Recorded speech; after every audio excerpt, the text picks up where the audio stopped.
Welcome to Feminist Question Time, brought to you by Women's Declaration International, the leading global organization defending women's sex-based rights against the threats posed by so-called gender identity ideology. We have been radical feminists since the 1970s, and our analysis of gender identity ideology has been consistent since then, for 50 years. We were not surprised when it came along, and we have not changed our analysis. In 2018, we wrote a declaration on women's sex-based rights, which lays out our position, which has been signed by over 38,000 individuals from 160 countries and is supported by 537 organizations. We have volunteer activists, including country contacts from every continent. Please join us. You can also become a member of WDI to help our work by volunteering or donating. You can contact info@womensdeclaration.com or via your country contact, which you can find on the website, womensdeclaration.com. Today, I'm pleased to say that we will have Sheila Jeffreys, who will present evidence from an Australian court case, Eva Engelken from Germany, who will be discussing conferences, her fundraising for a fitness center, and a website she's been running. And we'll have a video with Marianne Driessen from the Netherlands, who will give us an update on the LGB Alliance conference. And we'll have a short video of Kerri Bruss from the United States, who will bring us some news from the US. And on that topic, just before getting into the presentation, I am pleased to report that just yesterday, the US chapter of Women's Declaration International filed a friend of the court brief before the US Supreme Court, hitting the issues head on. The US chapter had previously filed 2 briefs before the Supreme Court, but those were only on the question of whether the court should take up a certain case. In this most recent brief, we tackled the issues. We made 3 arguments. First, that the phrase transgender people does not describe a sufficiently coherent category to be constitutionally protected. Second, that children have an international human right to grow into adulthood. And third, that while sex is grounded in material reality, gender is a social construct that harms women and girls. Our brief quoted Sheila Jeffreys' Gender Hurts extensively, as well as a recent essay by Joe Brew about how gender identity is an attack on radical feminism. And I'm very pleased that we filed that brief yesterday. You'll hear more about it online.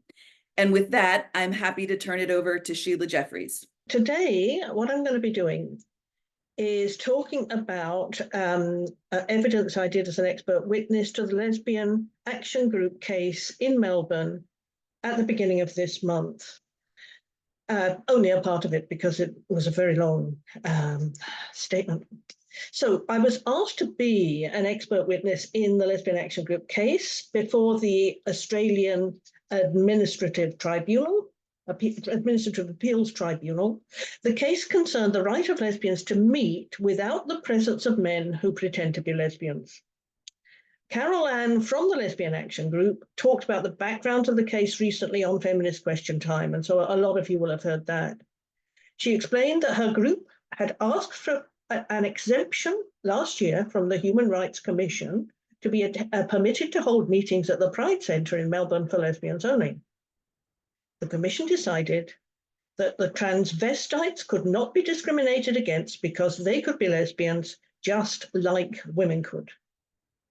The case was appealed, and I appeared online to be interrogated by the barrister for the other side in relation to the witness statement that I had provided. Now, I wrote the witness statement, so it might sound rather strange, in the form of responses to questions that the barrister for the Lesbian Action Group, Lee Howard, sent me. They were questions that fitted with the case he wanted to make.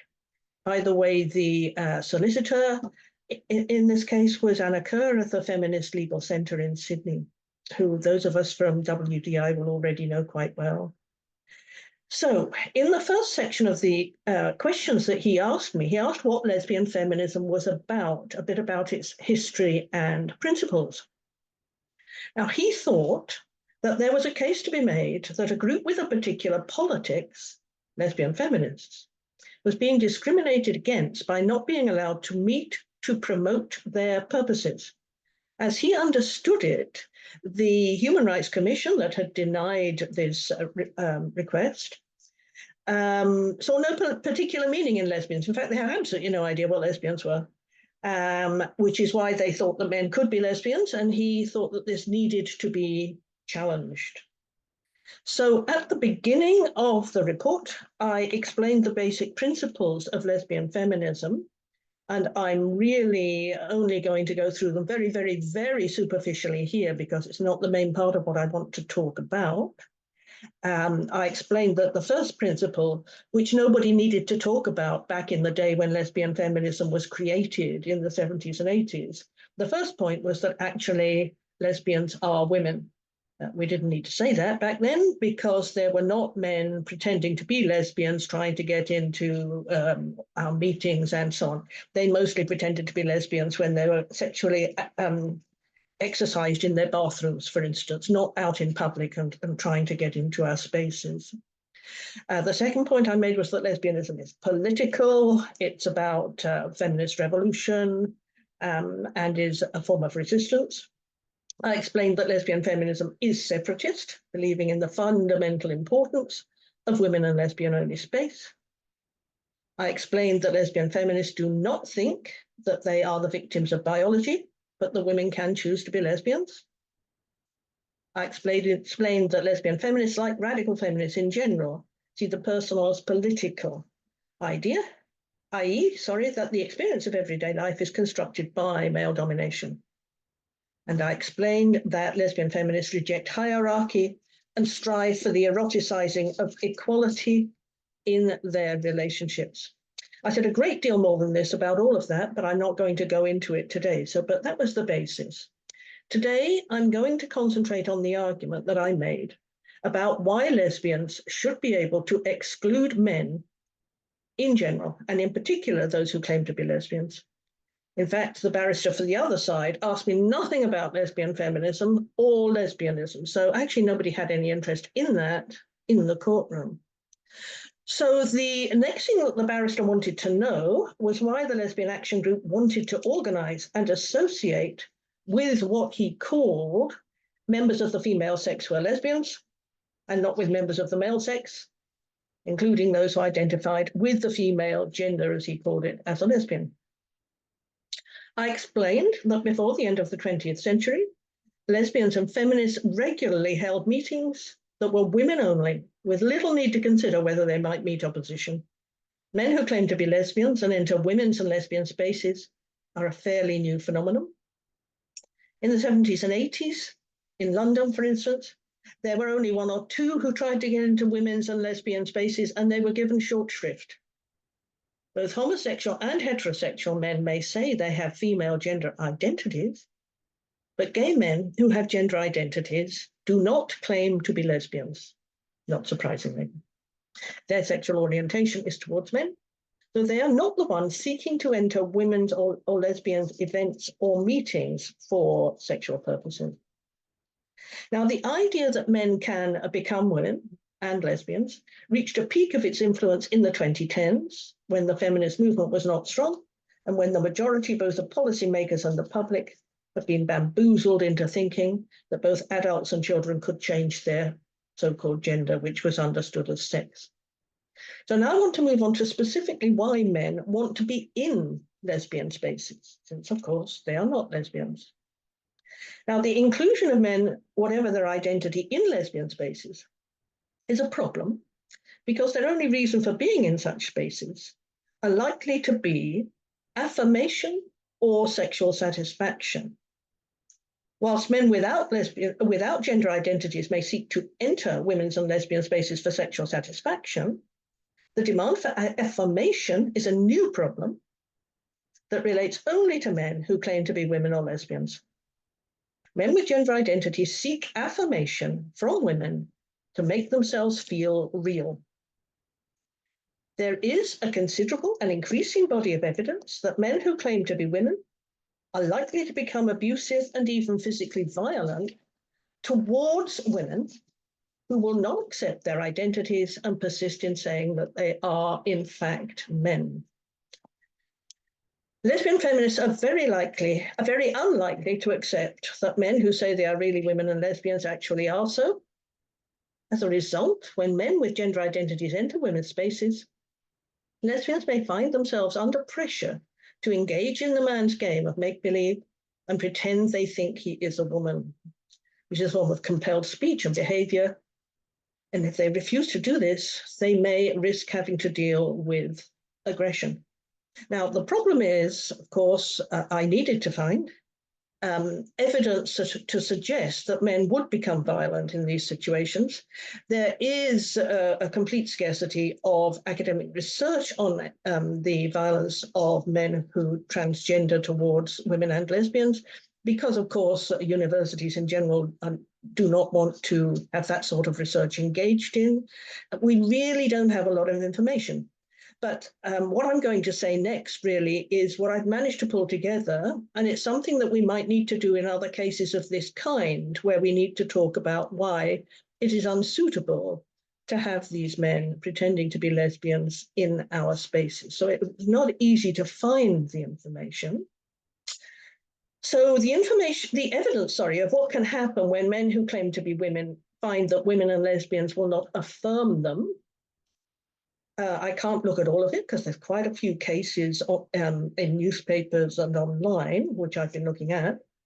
In some instances, the violence takes the form of trans activists punching women, usually punching in the face, at rallies where women reject the claim that these men are women. At a rally in 2017 in London, where women assembled to challenge the notion that men can become women, a trans activist attacked a protester and stole her camera, and he was later found guilty of assault. In a rally along similar lines in Wellington, New Zealand in 2023, a 71-year-old woman was punched repeatedly in the face by a man and suffered serious injury, and the perpetrator was found guilty of assault. So these are sort of well-documented cases. There was an example of a man with a gender identity attacking a woman who would not affirm him in Melbourne in 2022. The attacker was sentenced in April 2023 for the assault.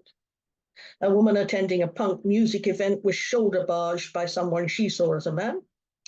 When she challenged the man, she addressed him as male, and he and his companions took exception to her pronoun use. She understands that a mutual acquaintance had informed the man of her gender-critical views. As she walked away, he assaulted her from behind, knocking her to the ground with such force that her shoulder was shattered and her arm broken, leaving her with a permanent injury. Trans activists can go further than simply beating up women. In 2016, in the US, the celebrated trans activist Dana Rivers killed 2 lesbians and their 19-year-old adopted son. He shot them all with a handgun and then stabbed one of the lesbians 47 times. He was a leader of Camp Trans, which was established outside the Michigan Women's Music Festival. The festival had a women-only policy, and the trans activists tried to change that by entering the site and harassing women. It was a hugely important cultural institution for US lesbians and a center of community. But it ended in 2015 after a couple of decades of harassment by men with gender identities. The 2 lesbians that Rivers killed were regular attendees at the festival, though this was not remarked upon in the legal proceedings. There is another connection between Rivers and the issue of women's spaces. He elected to be sent to a women's prison, where female inmates report that he leers at women and makes them feel extremely uncomfortable. Women who fail to affirm the gender identities of men are likely to receive very considerable verbal abuse. The TERF is a slur website, documents the abuse, harassment, and misogyny of transgender politics. Men with gender identities use abuse in memes such as "TERFs can choke on my girl dick." Now, interestingly, when I was in the tribunal, the barrister on the opposing side, who asked me no questions about lesbians, directed her question to trying to discredit what I had to say about transvestites and their violence towards women. At this point in my ovariumony, I don't like the word testimony because, of course, that's based on having testes, so I prefer not to use that. So in my ovariumony, she she asked why I assumed that it was men who had sent the abuse relating to sucking dicks. And I replied that this was really common sense. My Averimony continued, explaining that the word TERF is used against feminists who are critical of gender identity and so on, which we all know about. Now, the imagery that trans activists display against TERFs who protest transgender politics can include TERFs hung from trees, the carrying of baseball bats with nails in, alongside T-shirts with extremely misogynist slogans such as "I punch TERFs" on a background of blood spatter. Posters may carry images of hanged women with the slogan "Dead TERFs" or "Stab your local TERF." This kind of abuse is regularly sent online to any women who publicly fail to affirm that men can become women. The lesbian feminists who set up and attend lesbian and women-only events are likely to be aware of this extreme antagonism towards them and want a place of safety to which men do not have access. And that might seem fairly straightforward into response of this. Those politicians who have publicly refused to affirm men with gender identities, and there are some in this country, have received serious abuse. The lesbian former MP Joanna Cherry, who lost her seat at the last election in the UK, for instance, had to get a police escort because of threats to her safety in 2019. And she states, "Many women inside and without this chamber, such as myself, have received terrible abuse on Twitter, including repeated threats to shoot us if we do not shut the FUCK up." Now, another problem with these men is likely to be the sexual harassment of lesbians. In recent years, there's been increasing pressure from men with gender identities to persuade lesbians that they should change their sexual orientation, i.e. cease to be lesbians, in order to allow such men sexual access. In the transgender community, the term developed to describe what is seen as an unjustified setting of sexual boundaries by lesbians is the cotton ceiling, referring to the barrier that underwear presents to the penis. It references the glass ceiling, the barrier that women experience in gaining advancement in their careers. There's now a growing recognition in the media and in the lesbian community of the harm and distress suffered by lesbians when men with female gender identities seek to enter their spaces, such as online dating apps, and pressure them for sexual access. This increasing problem was clear as early as 2011, when a workshop bearing the name Cotton Ceiling was organized in the US. Since then, it has gained increasing currency in the media and in the international network of men with female gender identities. In fact, amazingly, cotton ceiling is written about as if it's something we all know about and is a serious problem. That's kind of extraordinary when you look it up. Now, men with gender identities write in many different media, from academic journals to online outlets, about how lesbians are abusive and discriminatory for thinking that genitals matter and that prioritizing female partners is reasonable. Lesbians who will not have sex with these men are called transphobic, and this kind of pressure is felt by the lesbians who are affected as distressing and abusive. Now, this is clear in the 2019 research by Angela Wild, which some of you, I hope, have looked at. She sent out questionnaires to lesbian organizations which asked women for information about their interactions with men who claim to be lesbians.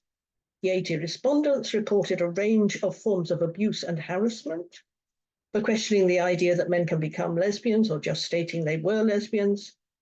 Respondents reported experiences including verbal abuse, death and rape threats, pressure to commit suicide, threats of physical or sexual violence, threats to kill family members, receiving trans women nudes, threats of doxing, actual online doxing, including exposure of their name, picture and home address, threats of exposure to employers.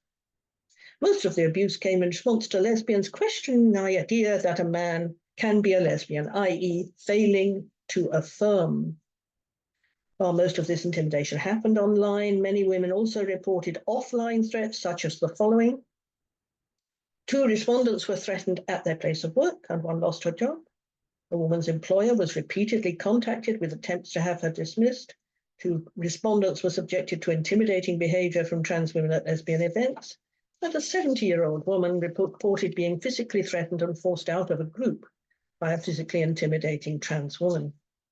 The respondents explained that in many places they had to meet underground because it was impossible to set up women-only spaces. They said that dating apps for lesbians were hard to use because they contained so many men, many of whom did not even shave off their beards whilst pretending to be lesbians. A majority of respondents reported being psychologically pressured online to accept a man with a gender identity as a partner. They reported being told that they were worse than rapists if they don't date trans women, and that not dating trans women is akin to racism. So the pressure on women, and particularly younger women, to have anything to do with these men is very strong.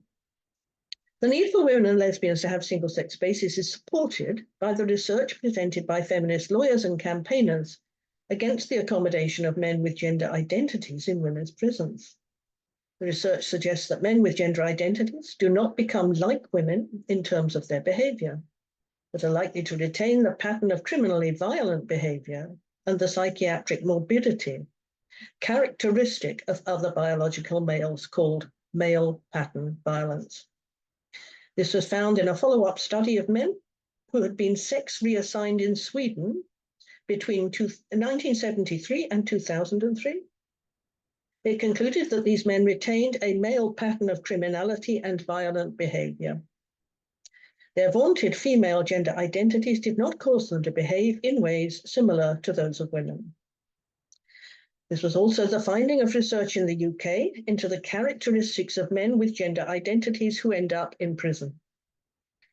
In their evidence submitted to the Women's Equality Committee of the UK Parliament in 2021, 3 professors used official Ministry of Justice statistics to show that of the 129 men who were transgender prisoners in March to April 2019, 76 or 58% of offenders were of sex offenders.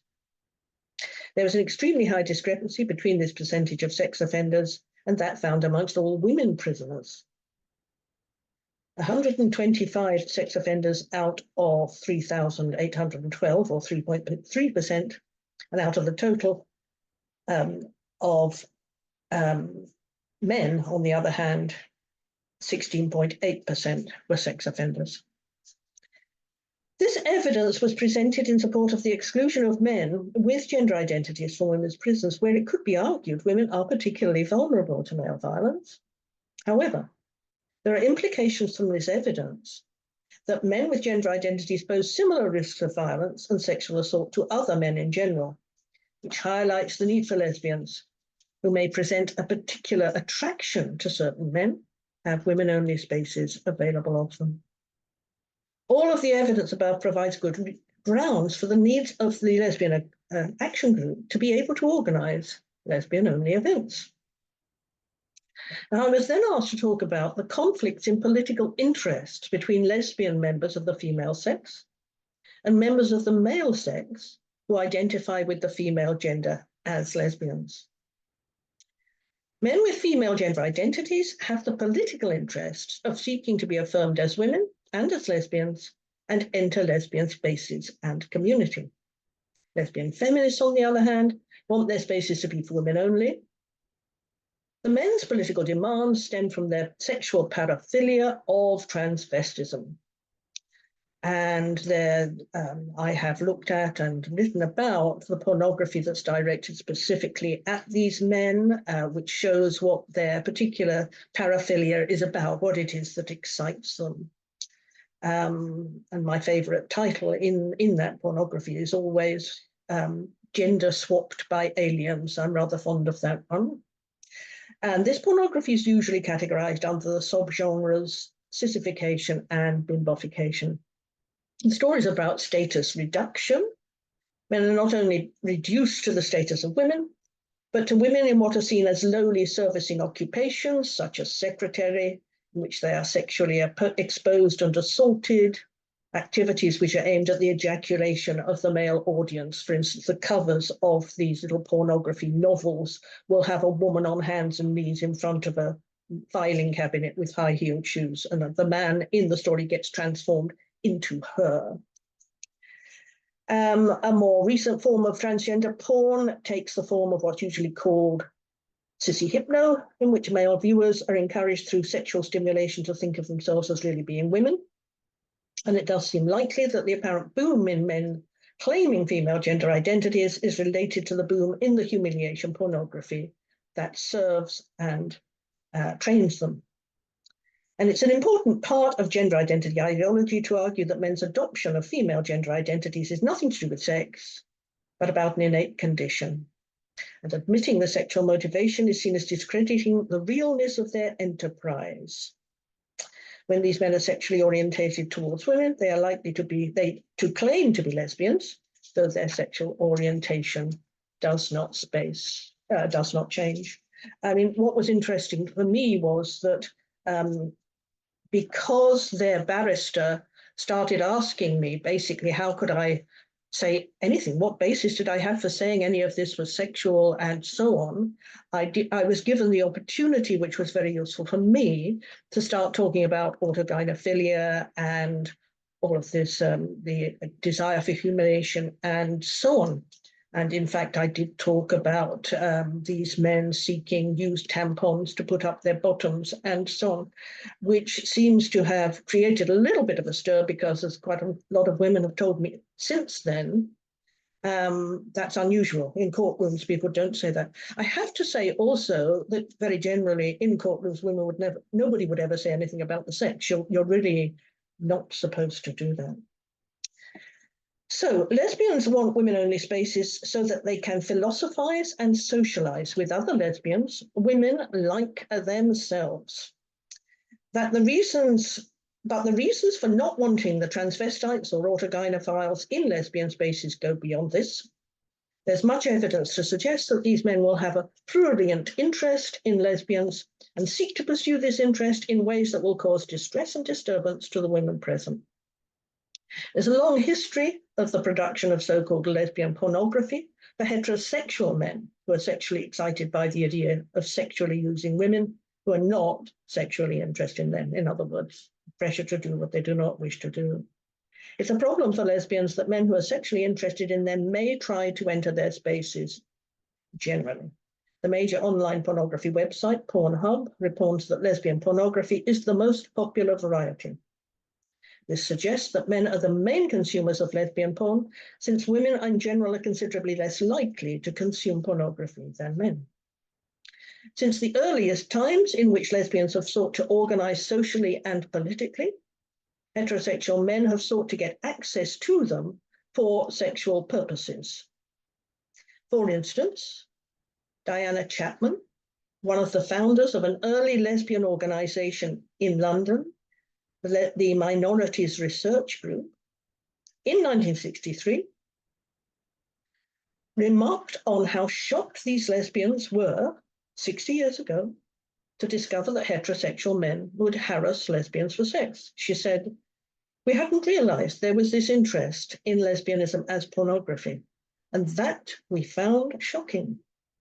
We'd have men knocking at the door and ringing up. So the very first time there was a lesbian organization, they were pestered and harassed by men for sexual excitement." Today, the same behavior may be justified by the men saying that they are lesbians because they have female gender identities. There are other points of conflict between lesbians and the men who claim to be lesbians. One is the use of the word lesbian by these men. If men can be lesbians, then the category lesbian is exploded. It no longer makes sense. As Joanna Cherry explains, without sex, there can be no same-sex attraction.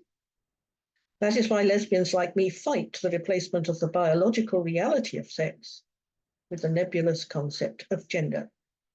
Lesbians cannot fight for their rights once they no longer exist as a discrete category.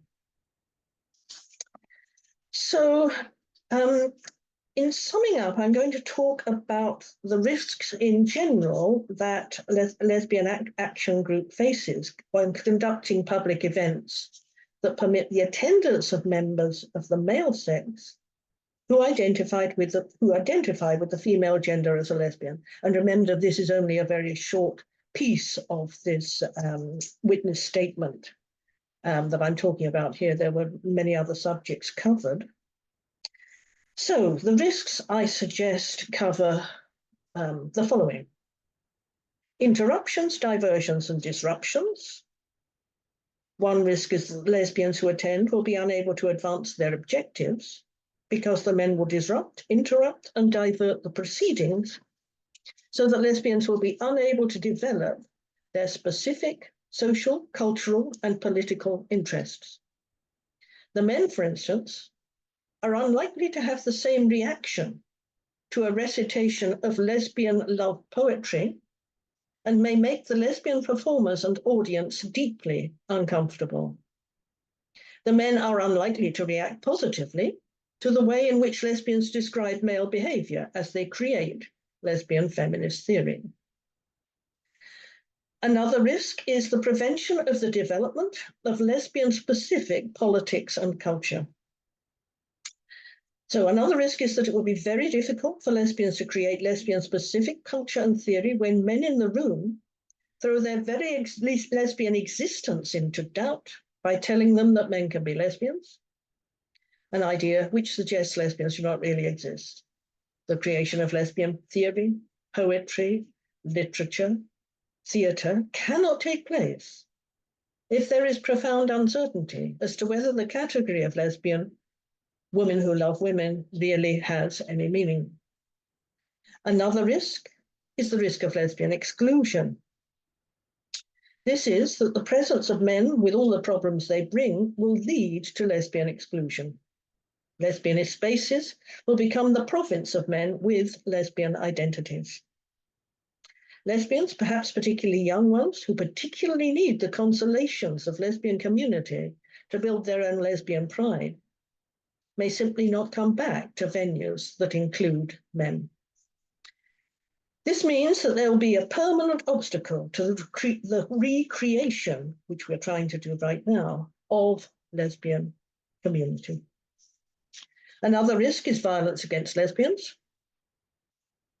This risk is that such men will become aggressive and abusive when lesbians refuse to affirm their fantasy identities.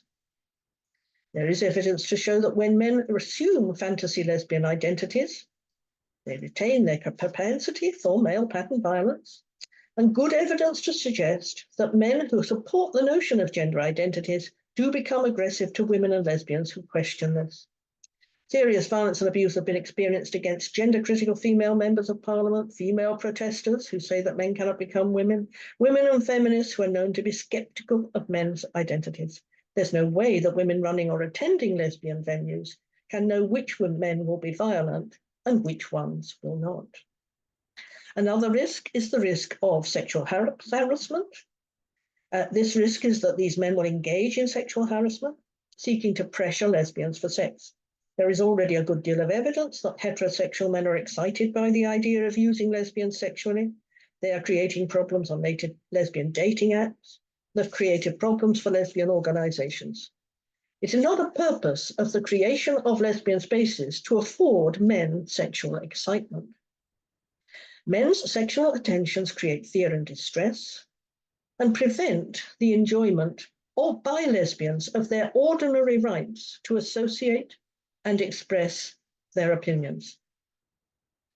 So all of these risks make it difficult, if not impossible, for lesbian feminists to achieve their political, social, and cultural purposes.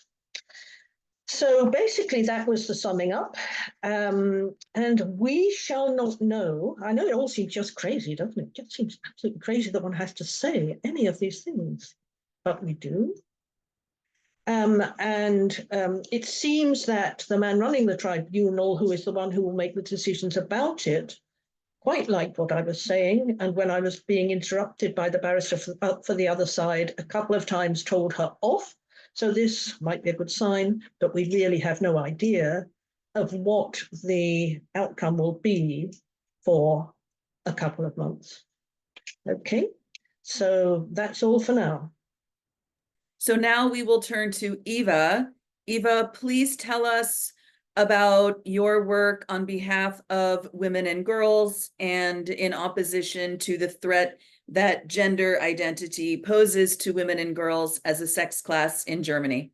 I'm honored to be here again with the WDI, still the first organization in Germany informing the public on the threat that poses the self-ID. And as you are all aware, we have this disgusting law entering into force on 1st of November, a date where we will have demonstrations in Berlin. And we are so overwhelmed that so many women across the globe have announced that they'll be demonstrating in front of the German embassies in their country. So even if we have lost and this law is coming, we still sort of, we have taken on the fight. And I think I'll speak briefly on two topics. The first topic, or the two topics, are our crowdfunding for an entrepreneur who is being confronted with a man who tried to push his way into her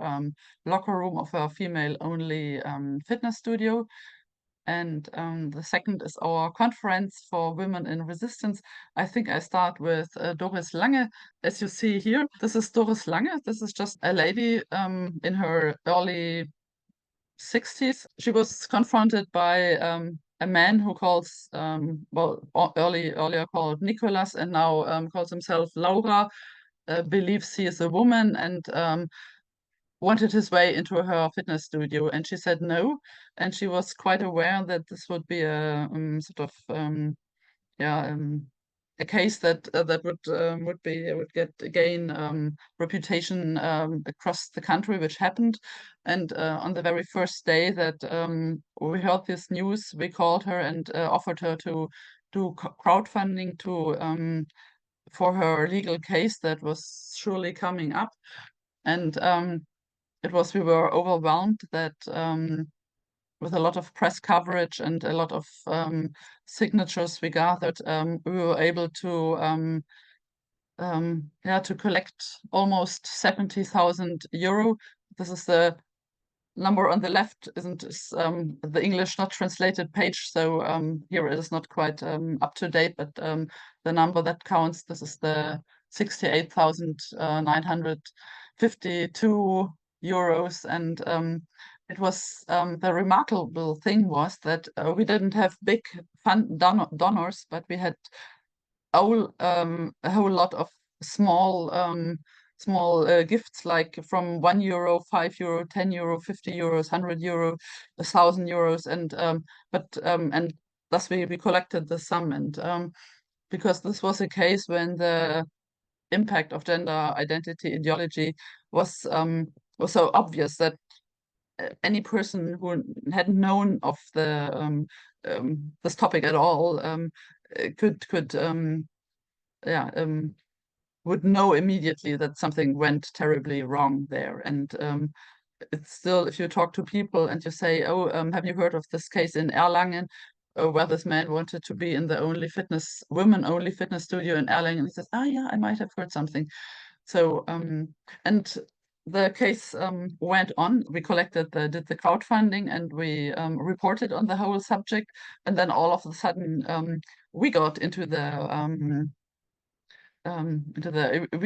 we were aimed at by this man and his lawyers, and we got a warning. We have been warned with a charge 3 times that we must not call Laura, which the lawyers called, of course, a woman, that we must not call him a man, which we obviously did, and we continue to call him a man because he is a man. And we got the second warning, and again, we were threatened to have to pay several tens of thousands of euros, and we always said no. And we have a very capable lawyer who's actually now defending quite a few women in Germany already. It's called Jonas Jacobs. If you need any details, I can give him to him. And he replied to the lawyers and to the request that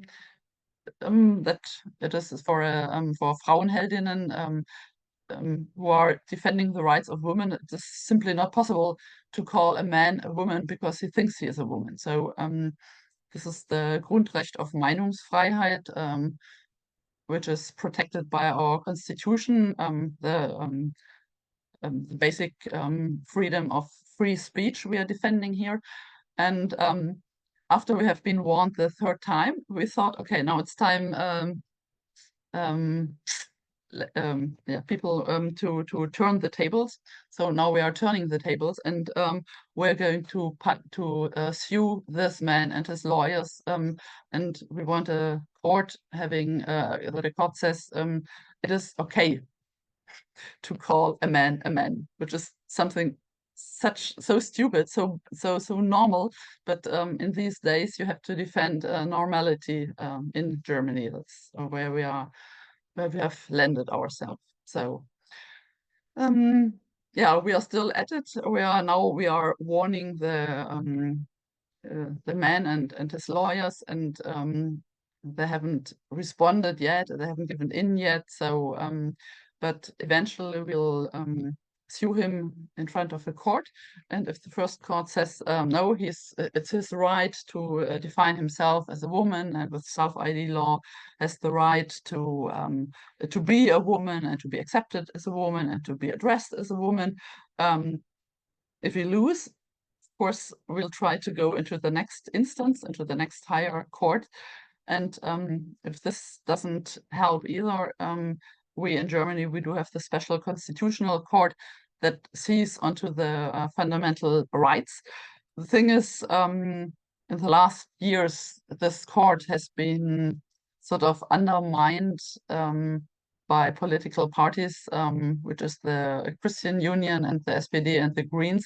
So actually, they are not that independent anymore as they should be. But I think if we gather together around 100 parties to press charges to defend the right of free speech, we might stand a little chance, and that's what we are going to do. So as long as I can open my mouth, I won't call a man a woman only because he thinks he's a woman, and neither does any of my Verein Frauenheldinnen. I'll quickly turn on to the next topic, which is our conference. We, as Frauenheldinnen, we are spread across the whole of Germany.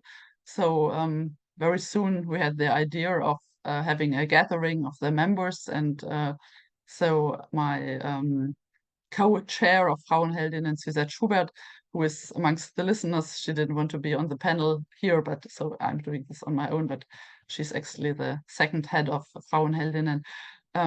She lives in Erfurt, which is a UNESCO protected city.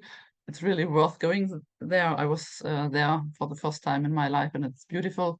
Turned out, or what started to be a member meeting, turned out to be a conference. As you see it, the conference in German for widerständige Frauen means translated a conference for women in resistance. Click on. This is our little thing.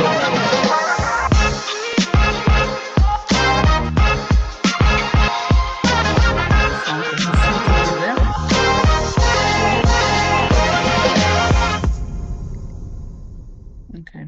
Our idea is to bring together women who want to stand up to the backlash, meet like-minded people, and find inspiration for body and soul. Before, Cara, you said something like a turf camp. Our conference is sort of meant to be a turf camp, only with a slight something special. We are not only radical feminists, but the idea is that we bring together women that fight for women's rights. We actually did have women there from different parties, like the very conservative Werte Union to the far left, and between Green Party, ex-Green Party members like myself. They're all united in the goal of fighting backlash on different topics. 2 days of speeches, panels, debate, networking, nearly 120 women coming from all over Germany, also Norway and Hungary. These are the three chair ladies. It's me, Suzette, and Antje forming the Verein Frauenheldinnen go on. And this is our wonderful team. Even Patricia, we're seeing there with her broken arm. This is the cloister of Siege, where Martin Luther King, the former of the Protestant Church in Erfurt, became monk after he had visited a flash that almost killed him on the field. So he decided to become a monk, and so we were there protected by the Protestant Church, which was funny. Next year we'll be in premises of the Catholic Church. We had, as I said, a professional technique team that filmed us, but they are not ready yet. So I put some pictures together. We had 4 tracks. One track, women in freedom, one track, women in safe spaces, one track, women in, well, safe spaces like lesbian, sports, and women in lust and integrity, and then women in resistance. Okay, so this is the date for next year with more international guests. We have had a little survey on the people attending, and 100% of them who responded, they were asked if you or would you recommend it, and 100% of them said yes, they would recommend it and they would come back again. It's of course now no professional video, but it doesn't give a sound, and this is our panel. This is Rona Duve, who you all know. This is sport lady. This is Sabet Blank, a detransitioner, together with Chantal Lewis, Selena Bruns, an ex-prostitute, speaking on her. And this is fighting against Islamism. This is Gunda Schumann. And this is Alice Schwarzer, our keynote speaker, who told us how to remain resistant for decades. This is again us. This is Inge Bell, whom some of you know from Terre des Femmes. It's our team again.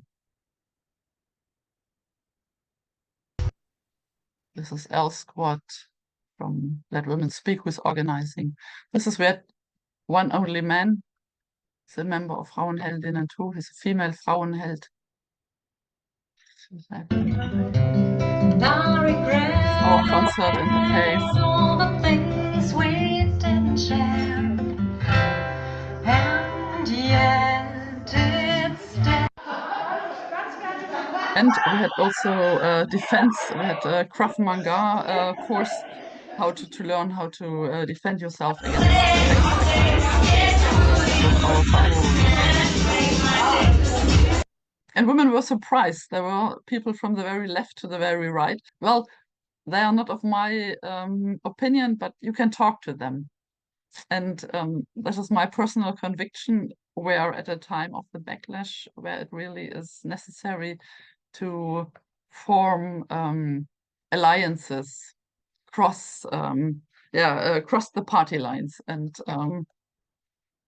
with this Heroica, we've tried this, and it worked out quite nicely. And the most important thing, it was fun. And Alice Schwarzer, the icon of the German feminist movement, I'm not allowed to say her age, but it's several decades. She came, she was happy, and she promised to come back. What is the position of Terre des Femmes in Germany? The questioner says, I see they participated in your event. I know their position on prostitution, but on trans/gender, it was very confusing. Have they taken a position? Do you know the answer, No. Eva? Yes, of course. No, this is an error. The Terre des Femmes, they did not participate in the event. The woman who participated and gave the speech at the beginning, she is the one who tried to save Terre des Femmes. She actually formed an organization called Save Terre des Femmes, because Terre des Femmes in 2020, when we had a law banning conversion therapy, which is actually good, but it was banning also the detransition of of kids who thought themselves to be trans, or who had been lingered into to believing they are trans. So, and then from then on, the split of Terre des Femmes began, and it was a real hard fight inside the organization, which is or used to be a powerful organization with good stance on surrogacy, good stance on femicide, and actually a good organization and still doing good stuff. But at that moment, they lost sight of their actual thing on women. And Inge Bell, the one who gave the speech, she tried to save it. She was chair at that moment, and she tried to, and it was a real dirty battle inside, and it ended with several hundred women leaving Terre des Femmes. And then Inge Bell decided also, she also left, she abandoned, and so we did not actually have Terre des Femmes present at our conference. And we had one woman speaking. She obviously is anti-transgender identity ideology. She's still member of Terre des Femmes, but because of she's a doctor, and she's her her topic is trauma therapy, and there she's done some really good work. So we in Frauenheldinnen, we do have a few members who left Terre des Femmes actually, and some who are still there and sort of trying from within do some work, but many of them are disappointed. And this is a real shame, having such a powerful women's organization weakened by gender identity ideology. We'll move on to a video of Marianne, who is going to be giving us an update on the LGB Alliance Conference. We'll move on to a video of Marianne, who is going to be giving us an update on the LGB Alliance Conference. I'm really pleased to welcome Marianne Driessen, who is from the Netherlands, to talk to us on Feminist Question Time. We're at the LGB Alliance Conference in London, and we're just taking a bit of a time out to record this to catch up. And so Marianne is a feminist active in the gender critical movement, and she's the country contact for WDI in the Netherlands, has been very involved in keeping everybody informed in what's going on and the activities, and is going to tell us a bit about the Netherlands, what's happening in the Netherlands, and then about this new fantastic book that you've been involved in producing and editing called Gender Rebels. So will you tell us about the Netherlands first? We're facing, of course, law proposals about self-ID, and the other law is about the ban on so-called conversion therapy. And that law will be discussed in Parliament in the first week of December. So we started a new campaign against that, because in fact we think that the first thing that children should get is good therapy, talking therapy, as the cost reports says, and not the tunnel vision that these children should go to. The sort of the affirmation. Yeah, the affirmation, which is what that would be. Yeah. So that's one thing that I'm active in, and the starting of this new campaign against this law. But the main thing that I did last year was compiling this book. Oh wow! Yeah, fantastic. We'll put the link in. It's a big book. It's a heavy book. It's 880 grams. Was the kilogram? So I brought one for you. Thank you so much. It's in Dutch. It is Sybilla is a good friend of mine from the feminist time during my 20s.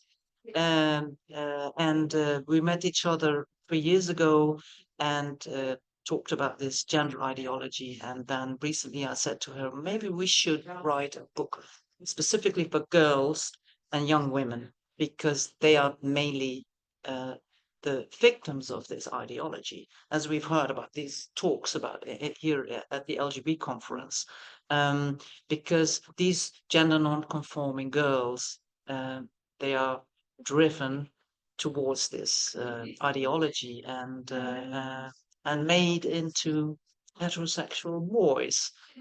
They think so. So when we started thinking about it, we thought, well, we want to write it from a feminist perspective. And it's not only about gender, it's not only about gender ideology, it's about all the challenges that young girls face nowadays. And that's more than that, that's also sexual harassment, violence by men. It's in fact it's the old stereotypes of the gender roles, but also the new stereotypes. Yeah. So it sounds as if rather than just focusing on one topic, it's a girl could read it and a lot of questions could be explored and answered. Absolutely, absolutely. We have interviewed many. We have interviewed 10 girls and young women between 13 and 32.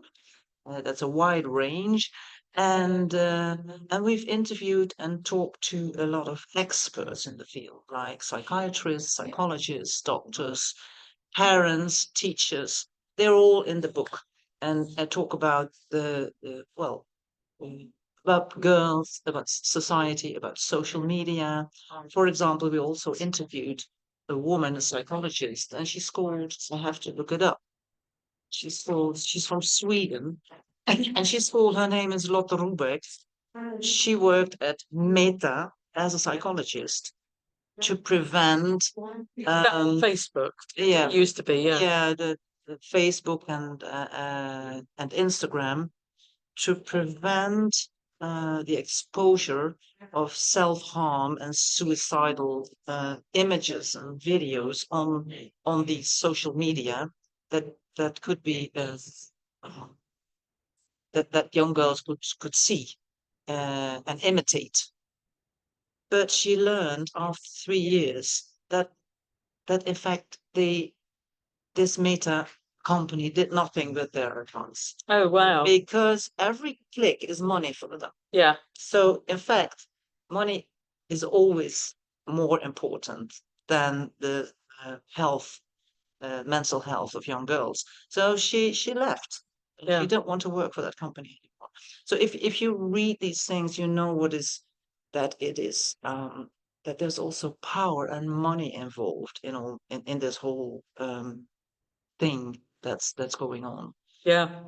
Yeah. I mean, it's so obvious. Well, it really seems to me that as feminists and say radical feminists, a lot of our struggle is just against people who want to make money out of things, and in the situation of money out of women.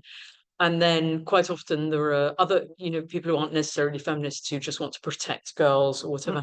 But this sounds really, really useful for everybody to read, not just girls, but maybe for parents. Absolutely. I think it's important for parents to read it, especially because we have these interviews with the girls themselves, and they talk about their lives. And one of the first interviews with these girls, they're 2 girls, they're 12 and 13. They're just starting with their secondary education. And they tell us, the boys, they call us fucking whores. Yeah. Not as a slur, but as a normal name. Yeah. That's how they address us. Yeah. Wow. They don't call us by our names. They just say, bitch, whore. Yeah. That's what young girls, 12, 13 years face nowadays. Yeah. It's so bad, isn't it? And it's I think it's universal, or in pretty much most countries, I suppose, because of the internet, that this is spread everywhere. So that because of porn, I guess, is a massive thing. Yeah. But then it gets into schools, and we don't write about porn.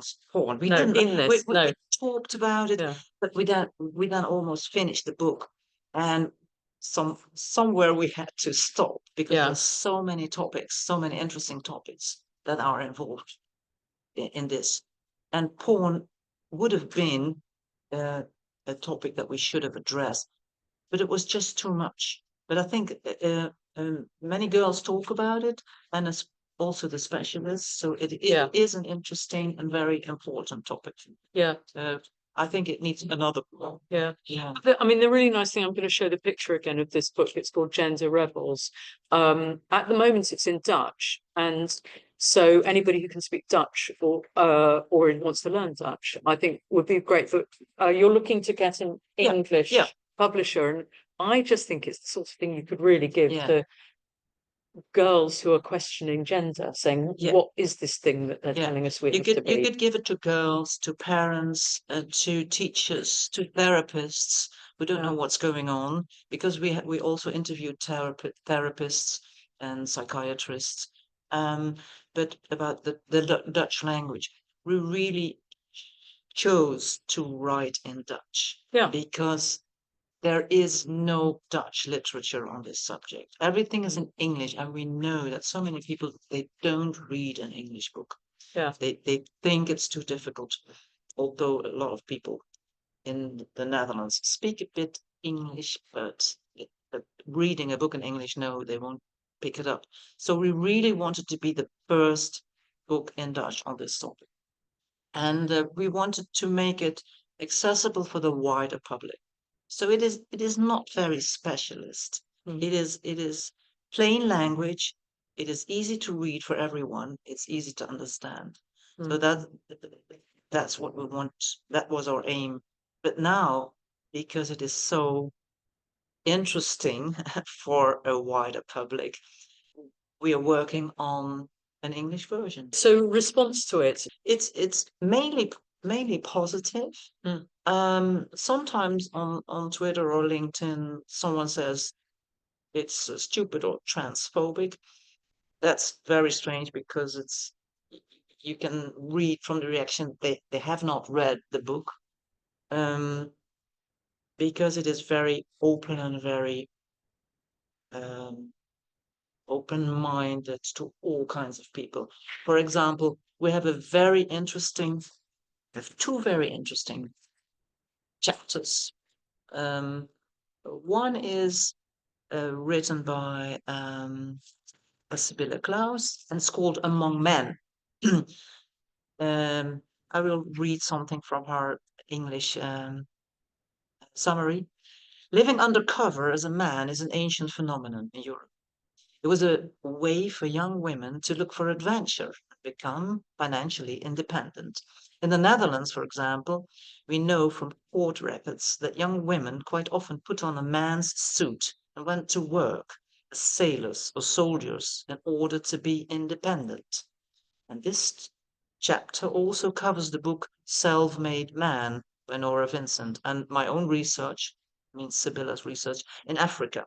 She was in Kenya and South Africa, examining whether woman-to-woman marriage still existed in those regions. The answer is yes. And it's a way for the female husband to gain status and start her own family, or for a powerful woman to stay her own boss. The other wife also profits. This was when the Netherlands was debating the legalization of gay marriage, which was realized in 2001 as the first country. It's a very interesting topic, how women through the ages and centuries have always tried to manage. If they wanted to be independent, if they didn't want to marry, they didn't want to get children, they wanted to be with a woman, they tried to live as a man. Yeah. That's an old way. And the new way, that's also very interesting. A chapter on a group of women in the Netherlands. They call themselves het Jongensuur, the boys' hour. It originated already more than 10 years ago. A group of women who felt very gender non-conforming, so very butch lesbians mostly. They came together and addressed this topic. And now you see that this is drifting from being butch lesbian to trans men. Yeah. And that's the big problem now. But we have interviewed a woman who's 60 plus and who has been in this movement from a very young age, because she was, as a girl, she was a real tomboy, and also physically she was very masculine, very small breasts and muscular, and she was bullied and harassed her whole life during her childhood and later on when she became a woman. And then she thought, well, I'm fed up with it. If you think you're a man, then I'm a man, and call myself a man. So she changed her name. but she remained rebellious. That's why I like the Yeah. title. She remained a gender rebel. She never went over that area that she thought, I am a man. Yeah. I want to hormones or surgery. She remained on that level. Yeah.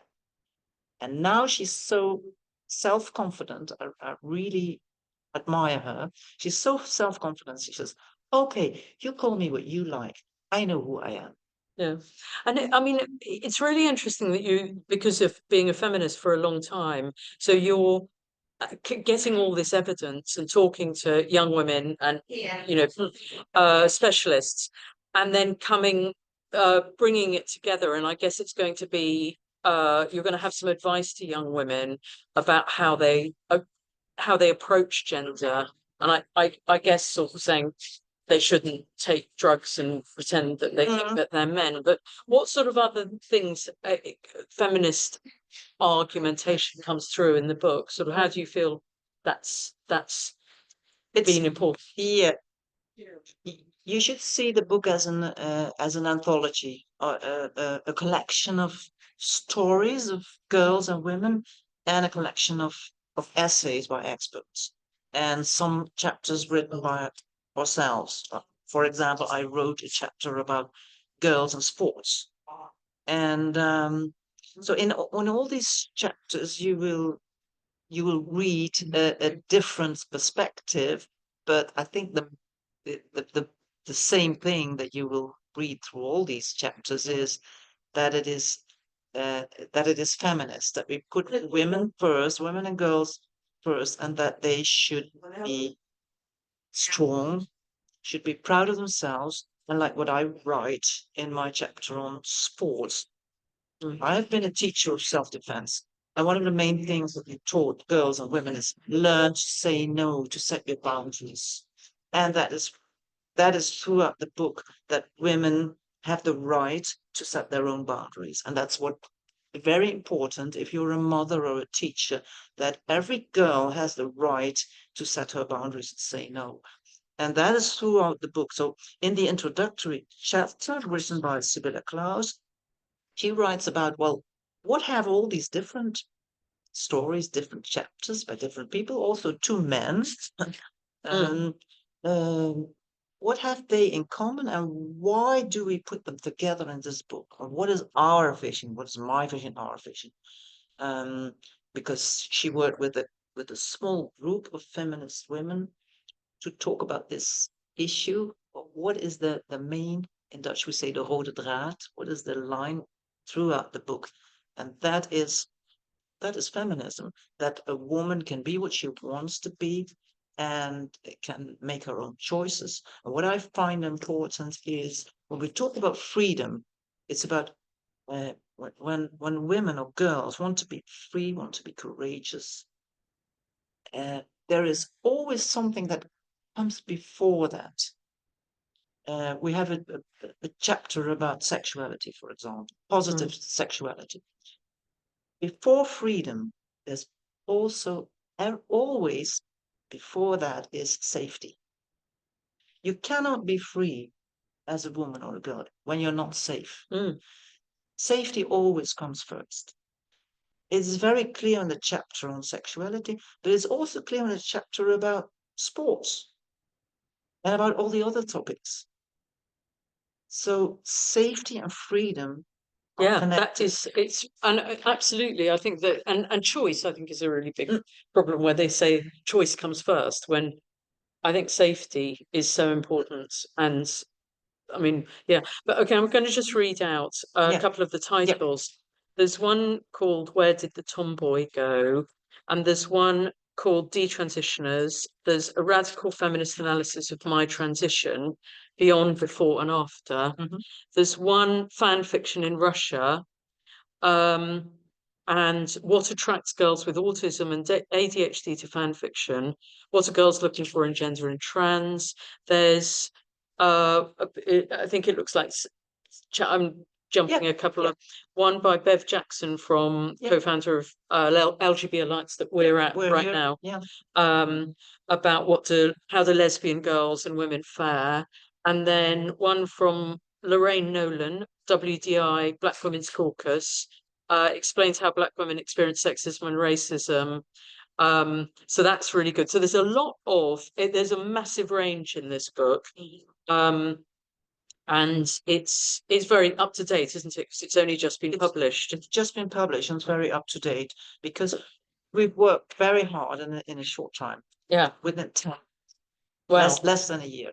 The only thing I would like to add is that, as you mentioned, there are some contributions from English-speaking writers and experts. So we translated these chapters and these interviews from English into Dutch. We're now returning for the English version, returning to the English originals. I think that's 20% of the book. But for the rest, we have to translate it into English, of course. And we're looking out for any motivation. That would be so amazing. Yeah. And for the moment, for those who can read Dutch, do they get it at genderrevels.org? They can get it. You can buy the book at Amazon.com, .com, and any online publisher. You can buy it. You can find information on Gender Rebels stores. I find it so interesting that Kate Harris in her last book, she said, be the example, be the rebel, show what you are. Yeah. And that's exactly the message of this book. Yeah. So that's really great. Yeah. Right. Yeah. So you heard it first here. And Marianne, thank you so much. Well done doing the book, and we'll do what we can to help. Last week, WDI USA circulated an action encouraging declaration signatories to contact their elected representatives in the House to support Bill HR 3887, the Children's Hospital GME Support Reauthorization Act of 2023, and request that it be brought to the floor for a vote. With some exceptions, this bill would eliminate all funding for the education and training for medical residents and fellows in children's hospitals that provide gender-affirming care. Next, in news that will hopefully have a significant impact, Roxanne Tiger Reed, the spouse of whistleblower Jamie Reed, has publicly announced that she is detransitioning. In the Free Press exclusive, Roxanne details the multiple traumas and health challenges she experienced growing up and acknowledges how those experiences shaped her sense that becoming a woman would mean subjecting herself to a lifetime of assault and abuse and experiencing relentless mental and physical pain, which led to her decision to begin taking testosterone at the age of 31, and 5 years later having her breasts removed. She is now ready to publicly support Jamie and to begin speaking out against the harms of so-called gender-affirming medical care, as well as about how people have been misled by gender clinicians about its safety and effectiveness, citing the Cass Review's findings. In the biggest sports news of the week, 4 NCAA women's volleyball teams have now forfeited their matches against San Jose State University's team that includes male athlete Blair Fleming. Days apart, Utah State and the University of Wyoming joined SUU and Boise State in refusing to compete, making USU the 3rd Mountain West Conference team to forfeit a match against SJSU and the 4th team this season. Mountain West, which did not respond to a request for comment after the Wyoming forfeit on Tuesday, did not return a request for comment on Wednesday either. Previously, the conference told Outkick that the Mountain West Board of Directors would have to determine if they wanted to change current procedures if more forfeits were to happen. At the time, only one conference team had forfeited, Boise State. On October 1st, in the state of New Hampshire, at least 5 girls on the varsity squad of the Hillsborough Deering High School girls soccer team refused to play against Kearsarge Regional's team due to safety concerns over its star player, male athlete Mael Jacques. One mother of a Hillsborough Deering player stated that this isn't about transgenderism. This is about biology for us and the increased physical risk when playing a full contact sport against the opposing sex. The inclusion of Jacques on the Kearsarge team is in violation of state law, which requires all student athletes from 5th grade through high school to compete on teams that correspond to their sex. However, the Kearsarge School Board voted to ignore the law in order to allow for Jacques' continued participation on the girls' team. You may recall Jacques as the male athlete who earlier this year stole a state title in girls' high jump. As Riley Gaines pointed out at the time, he won the women's category with a 5-foot 2-inch jump. This is 10 inches lower than the best boys' high jump at 6 foot 0 inches. Another mediocre man atop a woman's. He must be so proud. A Virginia school board has agreed to pay a former high school teacher $575,000 in damages and attorney's fees as part of a legal settlement after he was fired in 2018 for refusing to refer to a female student as he. In his suit, filed in conjunction with conservative org Alliance Defending Freedom, Peter Vlaming claimed he was wrongfully terminated because of his religious beliefs, which wouldn't allow him to say something that directly violated his conscience. The settlement follows last December's landmark Virginia Supreme Court opinion in Vlaming affirming that the Virginia Constitution contains robust free speech and free exercise protections for public employees. Peter wasn't fired for something he said. He was fired for something he couldn't say. The school board violated his First Amendment rights under the Virginia Constitution and Commonwealth law, said ADF Senior Counsel Tyson Langhofer. And finally, last week, Redux broke the news that a man serving a 30-year sentence for bludgeoning a 55-year-old woman to death with a hammer has quietly been transferred into New Jersey's Edna Mahan Correctional Facility for Women. Elliot Rivera Jr., who now calls himself Jamie Belladonna, described as female within the State Department of Corrections system, is also calling on the Department of Corrections to provide him with gender-affirming surgeries. Of note, Edna Mahan is the same prison that housed the male convict who 2 years ago impregnated 2 female inmates before being relocated to a male facility. And that's all I have today. Thank you so much.